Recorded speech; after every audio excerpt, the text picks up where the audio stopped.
네, 오늘 저 스토킹 처벌법부터 해야 되는데요. 그 전에 살짝 제가 그 검수완박법 있지 않습니까? 검수완박, 검찰 수사권 완전 박탈해서 우리 뭐 검찰청법하고 형사소송법하고 이제 개정이 됐는데 그 사항들은 공제 문제집에 나오질 않아요. 그러니까 뭐 신경 쓸 필요 없으시고 다만 제가 이제 그 핵심을 말씀드리면 하나가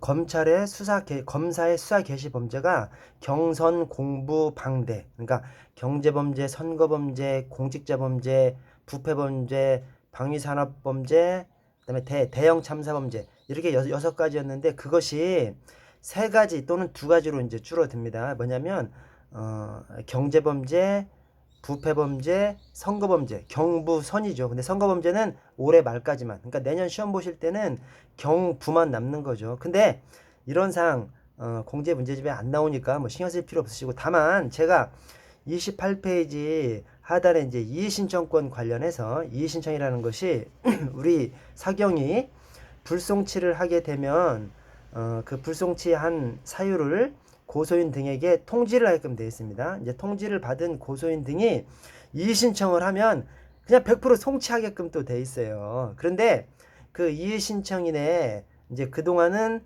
우리가 통지를 해주는 사람들, 즉 고소인, 고발인, 뭐 피해자, 또그 법적 대리인, 법정 대리인 이런 사람들이 다 들어갔었는데 거기에서 고발인은 제외했습니다. 고발인은 그 고발인 제외한 것이 공제 문제집에 나오진 않은데 그 조문이 나와요. 그 조문은 형소법 조문이기 때문에 그 조문이 나오면 개정된 걸로 해서 나와야 되겠죠. 그래서 그것은 공제 문제집에 반영이 안 돼서 개정된 것이 반영이 안 돼서 나와 있기 때문에 그것은 아마도 공제에서 이제 정호 공제할 겁니다. 그러니까 그것은 제가 그 고발인 이의신청인 자격에서 고발인은 제외된다는 거 그것만 제가 말씀드린 겁니다. 그래서 검수완박은 그 사항 빼놓고 나머지는 신경 안 써도 됩니다. 이제 공제 문제집에 안 나오는 사항이기 때문에 자 그리고 스토킹 처벌법 하기 이제 직전에 어제 저기 가정폭력 처벌법, 아동학대 범죄 처벌법 이렇게 봤는데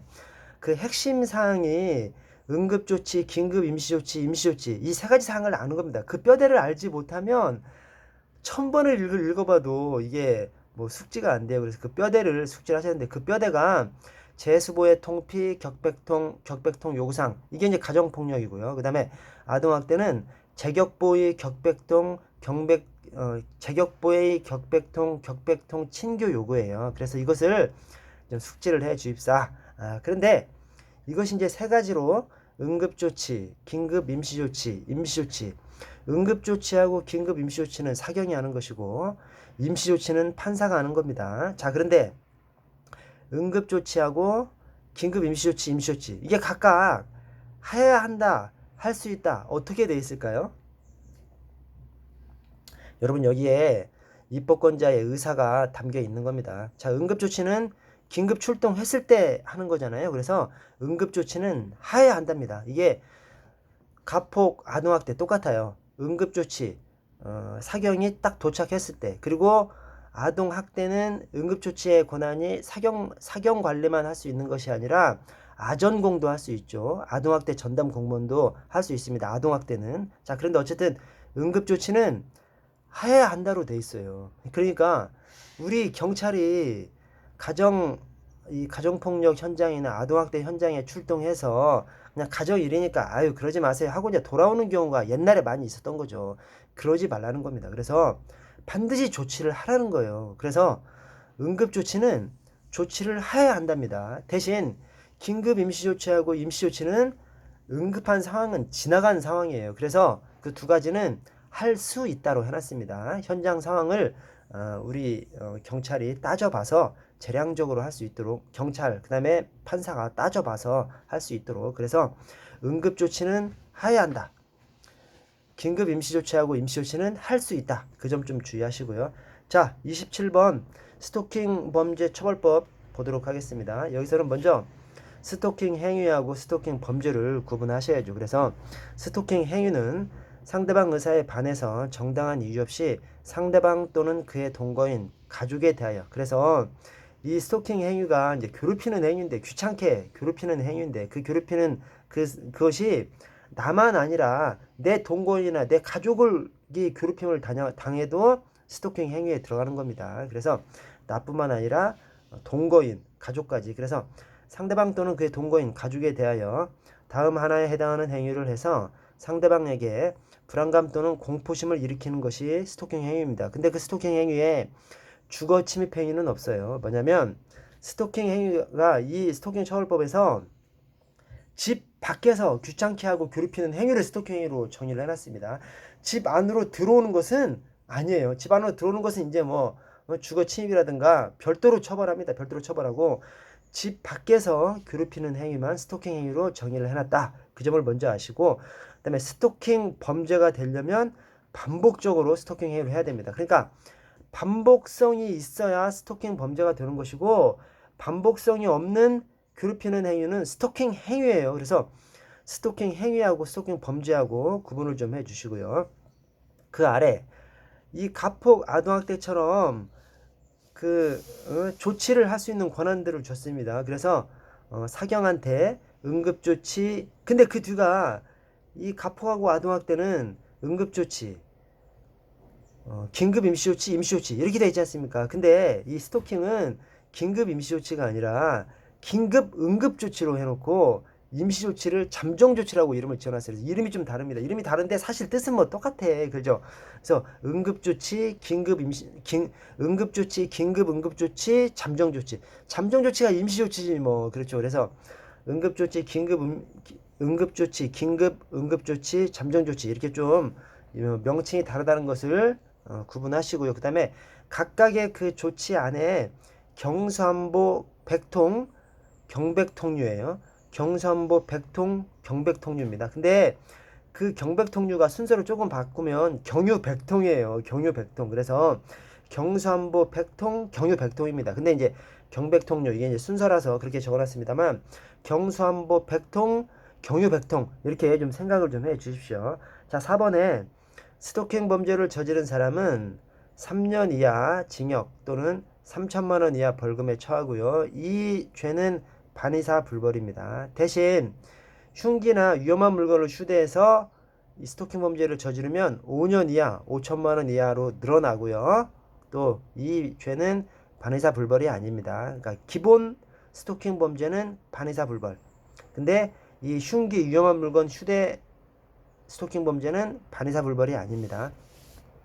자, 오늘 좀 마약류로 좀 가볼게요. 자, 마약류 안에는 천연마약, 합성마약, 반합성마약이 있죠. 그리고 그 아래 한해마약. 한해마약은 마약이 아닙니다. 이게 저 대회비랑 똑같아요. 저 보안에서 대회비.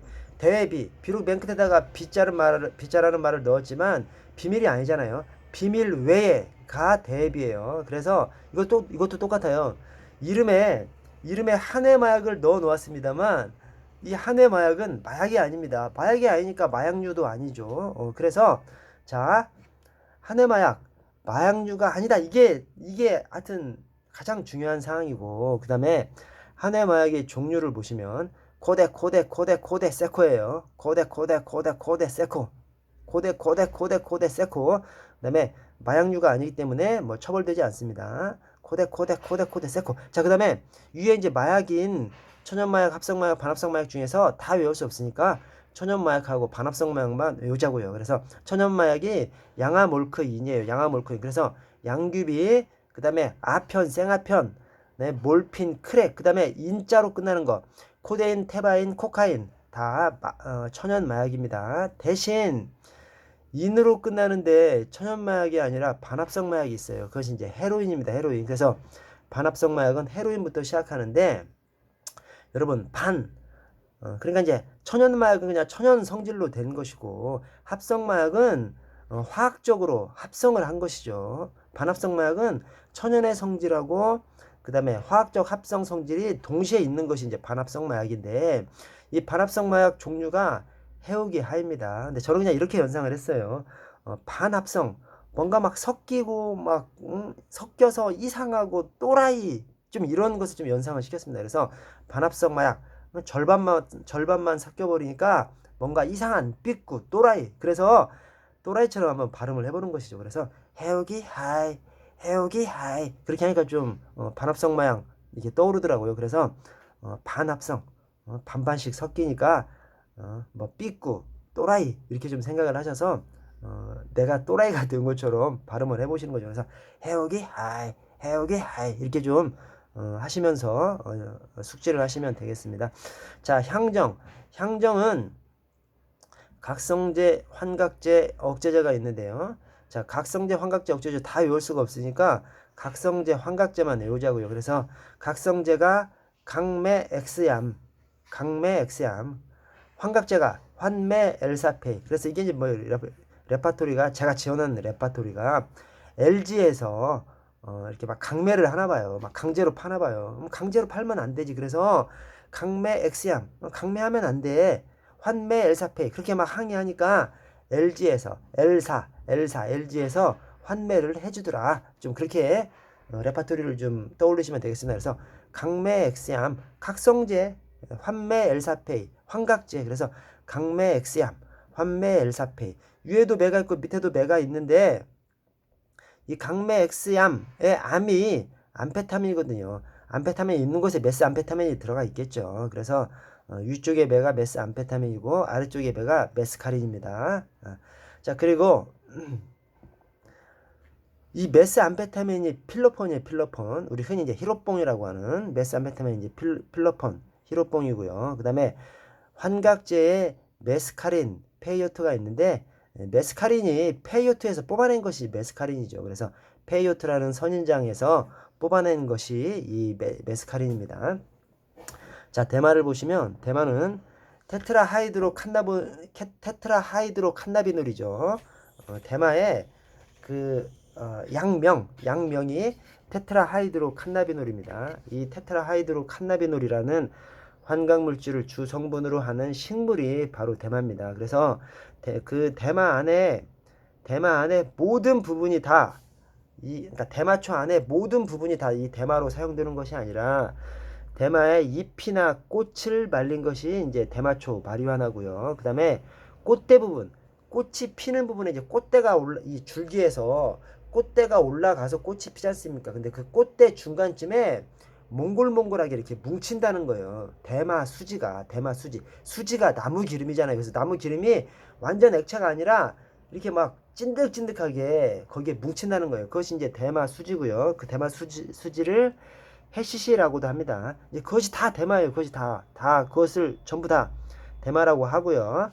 자, 2번에 보시면 마약류 관리에 관한 법률상 대마라고 하면 그 밑에 기억, 니은, 디귿, 리을 싸그리 다 들어가요. 다만 대마초의 종자, 뿌리, 성숙한 대마초의 줄기 제품은 제외합니다. 그래서 종자, 뿌리, 줄기 제품은 제외합니다. 이게 뭐 말이냐면 종자, 뿌리, 줄기 제품. 그래서 이파리하고 꽃, 그 다음에 꽃대에 이 몽글몽글하게 뭉치는 대마 수지, 이걸 가지고 대마를 만드는 것이지 종자, 뿌리, 줄기 제품은 아니라는 거예요. 특히 뭐 종자 뿌리는 이제 아니라고 이제 생각할 수가 있는데 줄기도 아닙니다. 여러분, 이 대마가 우리나라 말로 뭔지 아세요? 삼이에요, 삼. 우리 삼배원 만드는 거 있지 않습니까? 그래서 이 대마의 줄기를 쪄서 말려서 섬유를 뽑아내면 그것이 삼배예요, 삼배. 그래서 삼배 업자들은 이 농사 지어서 삼배を짜셔야 되잖아요. 그래서 이 대마의 종자, 뿌리, 종자는 씨죠. 그래서 종자, 뿌리, 그다음에 줄기, 여기에는 이 테트라하이드로 칸나비놀이라는 이 성분이 없지는 않는데 거의 없다 그래. 아주 뭐 미량이 있다고 합니다. 그러니까 뭐 큰 문제가 안 되기 때문에 그것은 그냥 농사용으로 이렇게 할 수 있도록 그렇게 해놨습니다. 그래서 이 대마초의 종자, 뿌리, 그다음에 줄기 제품은 제외합니다. 자, 아래 주요 향정을 볼게요. 주요 향정. 자, 먼저 엑스터시가 있는데요. 엑스터시가 MDMA고요. 네, 제가 거기다가 암기 문구로 네 글자라고 적어놨습니다. 왜냐? 네 글자가 다 이 엑스터시거든. 그래서 엑스터시, MDMA, 포옹마약, 클럽마약, 도리도리 다 이 엑스터시예요. 대신 네 글자인데 엑스터시가 아닌 게 있어. 그것이 정글주스죠. 정글주스는 두 번째 덱스트로메트로판, 이게 정글주스예요. 그래서 덱스트로메트로판, 럼이나 정글주스가 다 같은 말이거든요. 그래서 덱정너, 덱정너라고 좀 이 암기 문구를 좀 외워주세요. 그래서 덱정너 네 글자 중에 네 글자 중에 엑스터시가 아닌 게 있어. 그게 전구주스예요. 그 전구주스가 덱정너. 우리 흔히 뭐 인터넷에서 말했을 때 답정너, 뭐 답은 네가 정해놓은 거 아니냐, 뭐 답정너, 뭐 이렇게 얘기하는 거 있지 않습니까? 근데 답정너를 조금 꼬아서 덱정너 이렇게 해주시고요. 자, 덱스트로메트로판은 러미나라고도 하고요, 또 전구주스라고도 하는데 진해 거담제예요. 이 가래 치료제인데 강한 중추신경 억제 작용이 있고 의존성과 독성이 없다는 거예요. 그래서 청소년들이 소주에 타 마시면서 전구주스라고 부르기도 하는데 부작용이 없다는 거예요. 약이 엄청 좋은 약인 것이죠. 그것이 이제 덱스트로메트로판이고요. 자, S정이 카리소프로돌인데 이 S정은 S자가 이렇게 휘었잖아요. 그걸 생각해서 S자가 휘어. 우리 척추가 이렇게 휘었잖아요. 척추가 S자로 휘었잖아요. 그래서 그걸 연상을 시키셔야 됩니다. 그래서 근골격계 질환 치료제가 이 S정인데 이 S정을 복용하면 금단 증상으로 온몸이 뻣뻣해지고 온몸이 뻣뻣해지고 또 뒤틀리고 혀 꼬부라지고 이런 것을 좀 연상을 시켜주세요. 자, 4번에 GHB하고 5번에 LSD는 이 두 가지를 비교하셔야 됩니다. 그래서 이 영어로 세 글자로 된 거 이것 중에 둘 중에 하나가 무색 무취 무미고 또 둘 중에 하나가 무색 무취의 짠맛이 납니다. 그걸 구분하셔야 됩니다. 그거를. 근데 그걸 어떻게 구분하시냐? 여러분, GHB라는 단어를 이렇게 쳐다보고 있어 보세요. 쳐다보고 있으면 짠물뽕 떠오르지 않습니까? 왜냐? 짠, H, 물의 이 저기 화학 기호가 뭐 H2인지 뭐 HO2인지 뭐 그렇잖아요. 그래서 그다음에 B. 그래서 GHB 쳐다보고 있으면 짠물뽕이 떠오르셔야 돼요. 짠물뽕. 이건 짠 거지. 짠 거니까 무색 무취의 짠맛이죠. 무색 무취 무미면 짠물뽕이 아니지. 그죠? 그래서 이 GHB는 짠물뽕을 떠올리셔야 돼요. 그래서 무색 무취의 짠맛이고 LSD는 무색 무취 무민 거지. 그러니까 이 영어 글자 세 글자로 된 거 GHB, LSD 중에 하나가 무색 무취 무미고 하나가 무색 무취의 짠맛이에요. 그러니까 짠물뽕이 무색 무취의 짠맛이니까 LSD는 무색 무취 무민 것이죠. 그리고 LSD 글자를 딱 쳐다보고 있어 보세요. 립술디 딱 그거잖아요. 립술디 딱 립술디입니다. 대신 거기다가 이제 엘보라고도 좀 적어주세요. 그러니까 LSD는 우표나 종이에 묻혀가지고 입 안에다가 입술 뒤지 뭐 입 안에다가 이렇게 넣는 방식으로 복용하기도 하고요. 그 다음에 엘보 보리맥각에서 분리 가공 합성한 것이라고 합니다. 보리맥각을 떠올리시면 또 곡물의 곰팡이도 떠오르시고 그러시죠. 그래서 LSD는 입술 뒤만 외우지 마시고 엘보 우리 이제 테니스 치다가 팔꿈치 다치지 않습니까? 그 엘보를 떠올리셔서 LSD 엘보 이렇게 좀 떠올리시고요. 자, 그 LSD를 보시면 곡물의 곰팡이 보리맥각에서 분리 가공 합성한 것이고 환각제 중에서 가장 강력하대요. 그래서 아까 그 환각제 외울 때 환매 엘사페이의 L이 이 LSD예요. 환각제 중에서 가장 강력하니까 그러니까 종이 표면에 살짝 묻혀만 놨다가 그냥 입안에다 넣어도 이것이 약 효과가 있는 것이죠. 그래서 이 종이 표면에 묻혀서 입안에 그냥 살짝 넣어서 복용하기도 하는 이유가 굉장히 강력하기 때문에 그런 겁니다. 그래서 환각제 중에서 가장 강력하다 그래요. 자, 야바는 야매라고 외워주세요. 야매가 뭐죠? 정품이 아니죠. 그래서 이 야바가 딱 정품이 아니에요. 그래서 야바는 이것저것 막 섞어가지고 순도가 낮아요. 이것저것 막 섞어서 순도가 낮아. 그러니까 값이 싼 거지. 값이 싸니까 하류 계층들이 많이 이용합니다. 그래서 동남아에서 주로 생산돼서 유흥업소나 운전기사, 노동자 등 이렇게 값이 싸니까 하류 계층에서 주로 복용한다고 합니다. 그렇게 숙지를 좀 해주시고요. 자, 그 아래 피의자 얼굴 등 공개를 볼게요. 이 피의자 얼굴 등 공개가 특강법에서도 규정하고 있고 또 성폭법에서도 이제 규정하고 있는데 다만 특강법 조항이 좀 더 포괄적으로 돼 있어서 공제 문제집에서도 이제 특강법 내용이 나오고 있고 이 특강법을 숙지하시면 됩니다. 이 특강법상 이 얼굴 등 공개가 신상 공개 얼굴 등 공개가 충청공중입니다. 충청공중. 그래서 충청공중. 자, 충분한 증거가 있어야 돼요. 그래서 거기 뭐 상당한 이유 하면 안 됩니다. 충분한 증거. 이 사람이 범인이라는 충분한 증거가 있어야 되고, 또 청소년이 아니어야 돼요. 청소년은 공개할 수 없게끔 해놨고요. 그 다음에 오로지 공익을 위한 것이어야 되고요. 목적이 그 사람을 망신 주거나 그런 목적이 아니라 오로지 공익을 위해서 필요한 것이어야 되고요. 그다음에 마지막으로 잔인하고 중대한 피해가 발생했어야 합니다. 그래서 뭐 간단한 뭐 폭행, 절도 이런 걸로 하면 안 되고, 이 잔인하고 중대한 피해, 뭐 살인 사건이라든가 이런 것들로 인해서 이 공개할 수 있습니다. 그리고 마지막으로 공개할 수 있답니다. 공개해야 한다가 아니라 공개할 수 있답니다. 이제 굉장히 민감한 상황이기 때문에 따져봐서 공개할 수 있도록, 공개할 수도 있고 공개하지 않을 수도 있도록 그렇게 공개할 수 있다라고 규정을 해놨고요. 자, 경비로 넘어가 보겠습니다. 자, 먼저 경비경찰의 개념과 대상. 여기에서 우리 이제 경비경찰의 경비 활동을 크게 두 가지로 분류를 해보면 혼재, 치대경시가 있어요. 혼재하고 치대경시가 있는 거죠. 혼재, 치대경시. 이것의 구분이 뭐냐?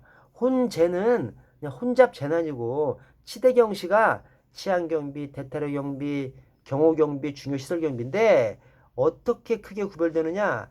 치대경시는 불법적인 상황을 전제로 하는 것이고요. 혼재는 불법적인 상황을 전제로 하지 않습니다. 이 혼잡 재난, 행사 있을 때 혼잡 경비가 이제 행사 경비인데, 행사 관련해서 뭐 사람들이 콘서트 보려고 또는 스포츠 경기 보려고 몰려든 것이지 이렇게 위법한 상황이 아니잖아요. 재난 경비, 재난 자체가 위법한 것이 아니지 않습니까? 태풍이 몰려와 위법한 것이 아니잖아요. 근데 치대경시는 다 위법한 것을 전제로 해서 수행되는 경비 활동입니다. 그래서 그것을 첫 번째 주의하시고, 자, 그 다음에 이 가운데에서 혼잡경비, 행사경비가 혼잡경비죠.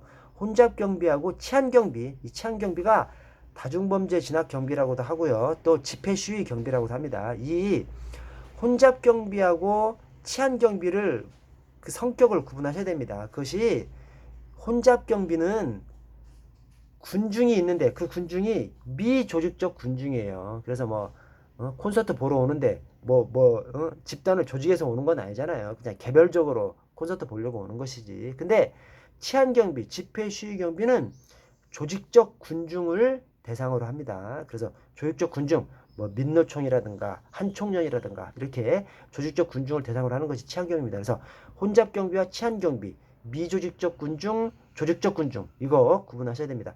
자, 아래 경비의 원칙들은 나올 때마다 한 번씩 읽어주세요. 이게 입에 이것이 붙으면 쉽게 문제를 풀 수 있습니다. 그래서 나올 때마다 외워주시고, 다만 자, 경비경찰 조직 운영의 원칙이 운지 부치체죠. 조직 운영의 원칙, 운자를 따서 운지 부치체, 주의관 단일성의 원칙, 부대 단위 활동 원칙, 치안 협력성 원칙, 체계 통일성 원칙, 이렇게 운지 부치체가 있고요.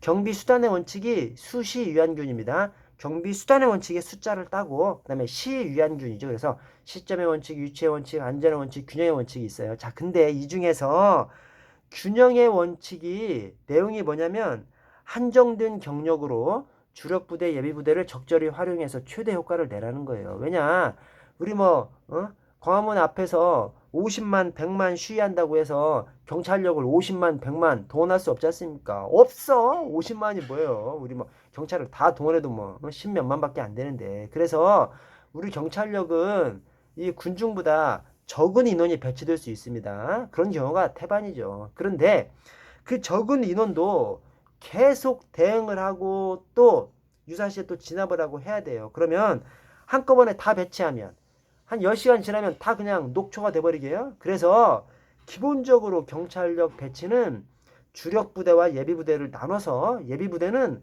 한쪽에서 쉬게끔 해야 돼요. 쉬어야 교대를 하지. 그렇지 않습니까? 그래서 한정된 경력으로 주력 부대, 예비 부대를 적절히 활용해서 최대 효과를 내라. 이것이 균형의 원칙입니다, 이게. 근데 균형의 원칙 내용 안에 한정된 경력으로 이런 표현이 있어요. 그렇다고 해서 이 균형의 원칙이 한정의 원칙이 아닙니다. 한정의 원칙이라고 쓰진 않아요. 이게 이제 뭐 때문에 그러냐면, 이게 첫쪽 보안의 원칙을 가보시면 보안의 원칙이 하나를 부조거든요. 거기서 알 사람만 알아야 하는 원칙을 한정의 원칙이라고도 해. 그래서 왜냐?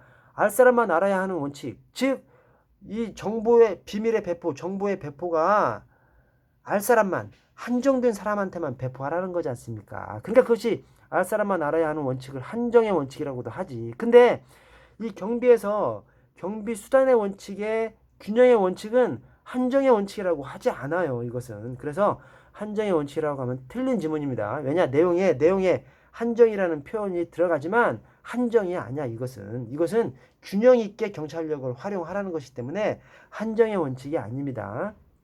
그 점 주의하시고, 자, 군중 정리의 원칙은 미리경지입니다. 군중이 모이면 밀리겠죠? 밀리겠지, 미리경지. 뭐 발음이 비슷해요. 밀리겠지, 미리경지. 그래서 밀도의 희박화, 이동의 일정화, 경쟁적 행동의 지향, 지시의 철저, 이게 군중 정리의 원칙이고요.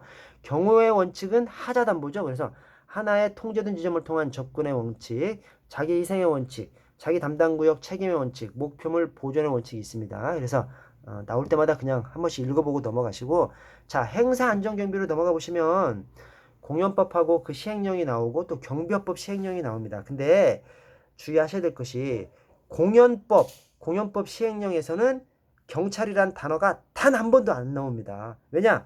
공연법하고 공연법 시행령은 소관부처가 어디냐면 문화체육관광부예요. 그래서 거기서는 경찰이란 말이 아예 안 나옵니다. 그래서 경찰서장이나 시도경찰청장이나 이런 말이 나오면 아예 그냥 틀립니다. 자, 그래서 공연법 시행령을 보시면 공연장 운영자는 재대처 계획을 매년 12월 31일까지 시군구청장에게 신고해야 됩니다. 여기에 경찰이라는 단어가 끼면 틀려요. 경찰 아예 없어.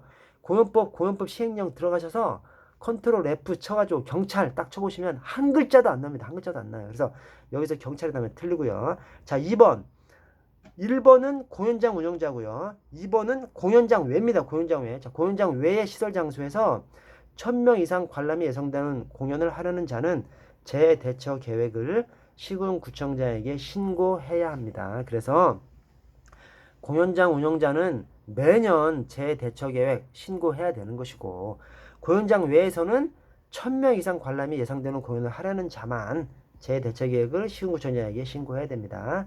자, 3번에 신고한 사항을 변경하려면 7일 전까지 변경 신고를 해야 됩니다. 이게 최초 신고는 14일 전인데 그것은 또 공제 문제집에 안 나와요. 최초 신고는 14일 전인데 그래서 7일 단위로 7일, 14일 이렇게 좀 만들어 놨어요. 근데 어쨌든 우리 이제 변경하려는 경우 7일 전까지 이것만 이제 숙지하시면 되고, 자, 그다음에 그렇게 재해대처 계획을 신고받은 자치단체장은 그 신고받은 재해대처 계획을 관할 소방서장에게 통보해야 하고요. 재대처 계획을 신고하지 아니한 자는 형사처벌이 아니라 과태료 사항입니다. 그래서 2천만 원 이하의 과태료입니다. 이 공연장 운영자 뭐 그것 때문에 형사처벌까지 하기는 그렇고 과태료로, 근데 큰 금액이에요. 2천만 원 이하 과태료로 처하고요. 자, 그 밑에 경비업법 시행령. 경비업법은 우리 경찰 소관 법령이죠. 생활안전국. 그래서 여기는 경찰이 나오는 거죠. 그래서 시도경찰청장은 그 아랫줄 행사 개최일 전에 당해 행사의 주최자에게 경비원에 의한 경비를 실시하거나 또 그것을 실시할 수 없는 경우에는 행사 개최 24시간 전까지 통지해 줄 것을 요청할 수 있습니다. 그러니까 경비원 좀 배치해라 이렇게 요청할 수 있어요. 또 경비원 배치하지 않을 것 같으면 행사 개최 24시간 전까지 통보해달라. 통보해주면 우리가 한번 뭐 경력 배치가 필요한지 이런 것들을 검토할 수 있도록 그렇게 하는 것입니다. 자, 오늘 선거 경비로 가보시면, 자, 선거 기간은 대통령 선거하고 기타 선거로 구별됩니다. 이 대통령 선거는 엄청난 국가적인 것이고 또 나머지 선거는 조금 중요성이 좀 떨어지고, 그래서 대통령 선거의 선거 기간은 23일, 기타 선거는 14일입니다. 그래서 대통령 선거는 그 기간을 계산하는 시발점도 달라요. 그래서 대통령 선거는 후보자 등록 마감일에 다음 날부터 선거일까지. 그래서 이 다음 날부터 기산하는 상 사시선정범의 이 사시선정범의 선이 대통령 선거기간, 선거운동기간이죠. 그래서 대통령 선거기간만 후보자 등록 마감일에 다음 날부터 선거일까지고요. 기타 선거는 후보자 등록 마감일 후 6일부터 선거일까지예요. 그리고 선거운동기간은 선거기간 개시일부터 선거일 전일까지입니다. 이 선거운동기간이 선거기간하고 다른 것이 선거일을 빼는 것만 달라요. 그러니까 이 선거 운동 기간은 선거 기간에서 일을 뺀 거죠. 선거일. 하루를 뺀 것이 이 선거 운동 기간입니다. 자, 개표소 경비는 삼선 개념으로 합니다. 개표소 경비, 삼선 개념으로 해요. 근데 삼선에서는 경찰이 순찰조 운영하는 정도고, 이 개표소를 통상 어디 뭐 체육관, 시에서 운영하는 체육관 이런 데서 합니다. 그래서 체육관 전체에 울타리가 있고요. 울타리 안에 이제 건물이 있죠. 그 건물 어느 하나의 건물 안에서 합니다. 그래서 울타리 바깥쪽이 3선이고요. 울타리 경내가 2선이고요. 그 건물, 진짜 개표하는 그 건물 안이 1선이죠. 1선. 그래서 3선, 울타리 밖은 경찰이 순찰조 운영하는 정도에서 그치고요. 2선은 이 출입문 바깥에서 경찰과 선관위 직원이 합동으로 출입자를 통제합니다. 그래서 2선의 출입문은 출입을 통제할 수 있도록 정문만 되도록 정문만 사용하고 나머지 출입문은 이제 시정을 합니다. 자, 1선은 선관위원장 책임하에서 질서를 유지해요. 그래서 1선 우리 경비 경력은 들어가지 않습니다. 다만 1선 그 개표소를 사전에 안전 유지 활동을 하는 것은 우리 경찰서 생활 질서계에서 주관해서 안전 검측팀을 유지해서 안전 검측팀을 꾸려서 그 안전 검측팀은 이쪽 선관위원회하고 또 뭐 한전 이런 데 다 도움을 다 받아가지고 경찰서 생활질서계 주관으로 해서 안전 유지 활동은 합니다. 그러나 실제 개표를 할 때는 완전히 이 선관위원장 책임하에 하고 우리 경비 인력은 이 개표소 내부는 들어가지 않습니다. 그래서 개표소 내부는 선관위원장 책임하에 질서를 유지하는데, 자, 2번 선관위원장이나 위원은 경찰에게 원조를 요구할 수 있어요. 즉 경찰한테 원조를 요구할 수 있는 것은 선관위원장뿐만 아니라 위원도 경찰 원조를 요구할 수 있습니다. 왜냐, 위원장만 원조를 요구할 수 있게 해놓으면 그 안에서 뭐 싸우다가 위원장 목만 입하고 목만 틀어막고 있으면 원조를 요청할 수 없는 상황이 돼버리지 않습니까? 그래서 원조 요청은 위원장뿐만 아니라 위원까지 원조 요청을 할 수 있습니다. 경찰한테. 그러나 그 안에 들어가면 이제 위원 말은 안 들어. 위원장 말만 듣는 겁니다. 그 안에. 왜냐, 그 안에 들어가면 경찰이 위원장의 안전을 확보할 수가 있기 때문에 그 안에 들어가면 위원장 말만 듣습니다. 그래서 자, 이번에 선관위원장이나 위원은 경찰한테 원조를 요구할 수 있어요. 그러면 이제 경찰은 즉시 따라야 되고요. 그 아래 화살표. 개표소 내부에는 선관위 측의 요청이 있는 경우에만 정보경찰관을 투입할 수 있는 것이죠. 그리고 선관위 측의 요청은 위원도 할 수 있고 위원장도 할 수 있고. 근데 3번 개표소 안에 들어간 경찰 공무원 또는 경찰관서장은 선관위원장 지시를 받아야 됩니다. 위원회 지시하면 틀려요. 위원회 지시 또는 위원장 또는 위원회 지시 이렇게 하면 틀린 조문입니다. 위원장의 지시를 받아야 하고 질서가 회복되거나 위원장의 요구가 있는 때에는 즉시 개표소에서 퇴거해야 됩니다. 그래서 퇴거 요구도 위원장만 할 수 있는 거예요. 위원은 할 수 없는 겁니다. 자, 재난경비를 볼게요. 재난경비에서는 먼저 이 재난경비를 주관하는 법이 재난 및 안전관리 기본법인데, 이 재난 및 안전관리 기본법에서 재난을 뭐라고 정해놨냐면 자연재난과 사회재난, 즉 사자만 있습니다. 그래서 뭐 인적 재난 이런 거 없어요. 그래서 재난의 종류는 사자입니다. 사자. 그래서 제가 거기다가 라이언. 왜냐, 여러분, 라이언이라고 이제 적어 놓으면 안 까먹는 거죠. 아마 평생 안 까먹을 거예요. 그래서 이 재난의 종류가 사자, 사회재난, 자연재난 그 두 가지만 있습니다. 뭐 인적 재난 뭐 이런 재난 없어요. 그래서 사자. 그리고 그 아래 재난관리 총괄은 행정안전부 장관이고요. 자, 소방해경이 긴급구조기관이고요. 경찰은 긴급구조기관이 아닙니다. 그럼 경찰은 뭐죠? 긴급구조지원기관의 하나로 들어가 있습니다. 그래서 그 점 주의하십시오. 경찰 긴급구조지원기관, 긴급구조기관이 아니라 긴급구조지원기관에 불과합니다. 그러니까 경찰은 긴급구조지원기관이니까 교통로 확보해주고 그 정도 역할을 하면 이제 되는 겁니다. 출입 통제하고 교통로 확보해주고 그 정도 역할이 이제 우리 경찰의 역할이죠. 자, 그 아래 재난관리 체계를 보시면 이 재난관리 체계가 이 재난 및 안전관리 기본법의 전반적인 큰 틀이죠. 그것이 예대응복이에요. 예대응복. 그래서 예방, 대비, 대응, 복구입니다. 예방, 대비, 대응, 복구. 예방, 대비, 대응, 복구. 예대응복. 근데 앞에 두 개, 예방과 대비는 재난 발생 이전이고요. 대응과 복구는 재난 발생 이후죠. 그러니까 예방 대비하고 대응 복구 그 사이에 재난이 발생하는 것이죠. 자, 그래서 이것들을 각각 구분하셔야 됩니다. 그래서 먼저 예방 단계 안에 들어가는 것이 뭐 점검, 평가 이런 거예요. 여러분 잘 생각해 보세요. 자, 예방은 뭐고 대비는 뭐죠? 예방은 재난 자체가 발생하지 않게 하려는 것이고, 대비는 재난이 발생했을 때 이렇게 조치를 하자. 이것이 대비예요. 그래서 예방 안에 점검 평가가 있어요. 여러분 점검 평가를 왜 하죠?